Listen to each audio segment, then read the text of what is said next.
now we're going into the topic of actually IECO. What is IECO? How was it developed? And this will be presented to you by Pascal again and for Irma. Dear Pascal and Irma, please keep in mind that we need to be very concise in the next slides so that we can meet the goal of being finished in 2 hours. Okay, no problem. I will do my best. So start with the slides and I will hurry up. Okay, I really like to talk about the origins of IECO because it was really so satisfying.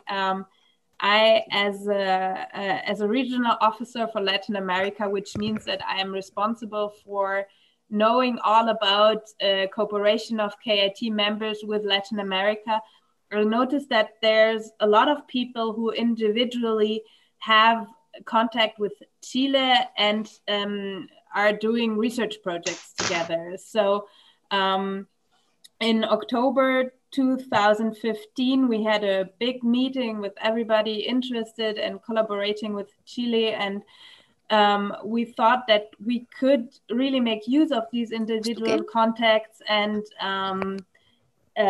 start something bigger. So we quickly found out that we have that a lot of people have a common topic, which is eco-industrial development. And around this, we started really to think about how we could continue to institutionalize the cooperation that we had with Chile. And most of those were with the 3 universities mentioned. Of course, there are also already other contacts with, with other Chilean universities, but these were the 3 main ones. Next topic, next slide, please.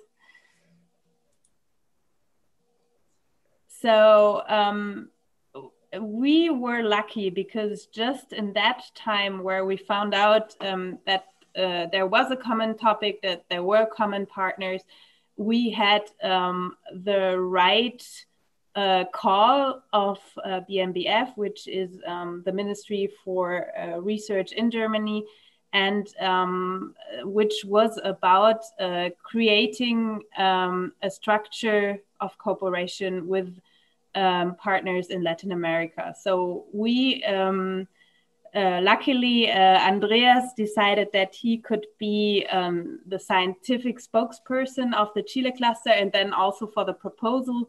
And well, together we wrote this proposal and were able by this funding to really start structuring the whole thing. And that's where we are now.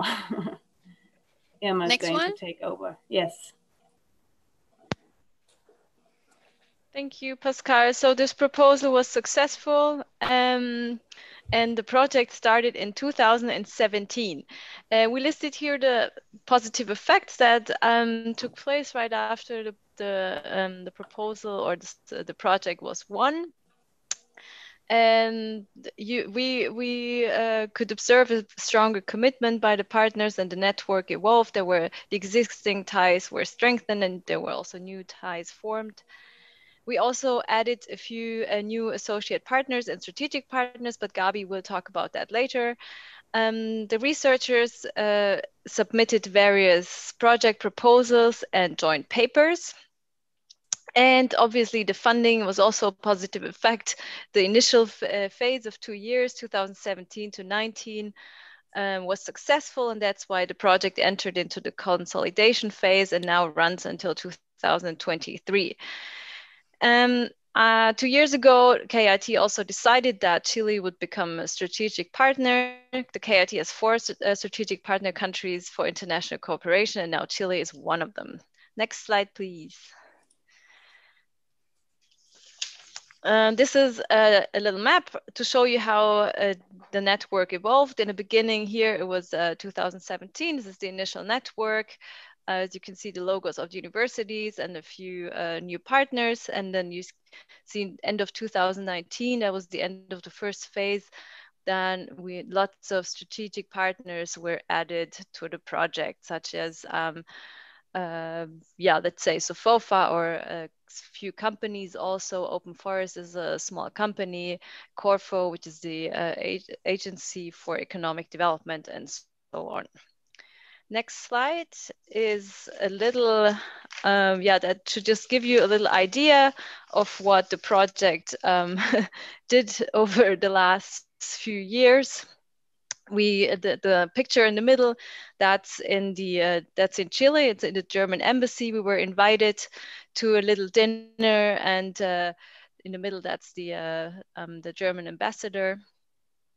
We also hosted a variety of events, for example, the one for the network of Chilean researchers in Germany. On the right side, in the middle, we have the Chilean ambassador to Germany, who was here at the KIT and gave a speech. And yeah, we hosted an alumni seminar that's on the left. And also we met the Chilean president on the bottom.